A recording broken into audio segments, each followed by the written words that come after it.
صفوان بن مہر زمازنی نے بیان کیا کہ میں عبداللہ بن عمر رضی اللہ عنہ کے ہاتھ میں ہاتھ دیے جا رہا تھا کہ ایک شخص سامنے آیا اور پوچھا، رسول کریم صلی اللہ علیہ وسلم سے آپ نے قیامت میں اللہ اور بندے کے درمیان ہونے والی سرگوشی کے بارے میں کیا سنا ہے؟ عبداللہ بن عمر رضی اللہ عنہ نے کہا کہ میں نے رسول اللہ صلی اللہ علیہ وسلم سے سنا، آپ فرماتے تھے کہ اللہ تعالیٰ مومن کو اپنے نزدیک بلا لے گا اور اس پر اپنا پردہ ڈال دے گا اور اسے چھپا لے گا۔ اللہ تعالیٰ اس سے فرمائے گا، کیا تجھ کو فلاں گناہ یاد ہے؟ کیا فلاں گناہ تجھ کو یاد ہے؟ وہ مومن کہے گا، ہاں اے میرے پروردگار۔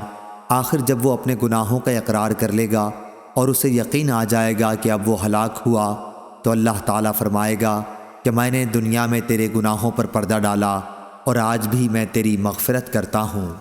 چنانچہ اسے اس کی نیکیوں کی کتاب دے دی جائے گی، لیکن کافر اور منافق کے متعلق ان پر گواہ ملائکہ، انبیاء اور تمام جن و انس سب کہیں گے کہ یہی وہ لوگ ہیں جنہوں نے اپنے پروردگار پر جھوٹ باندھا تھا۔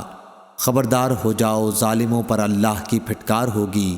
صحیح بخاری حدیث نمبر 2441۔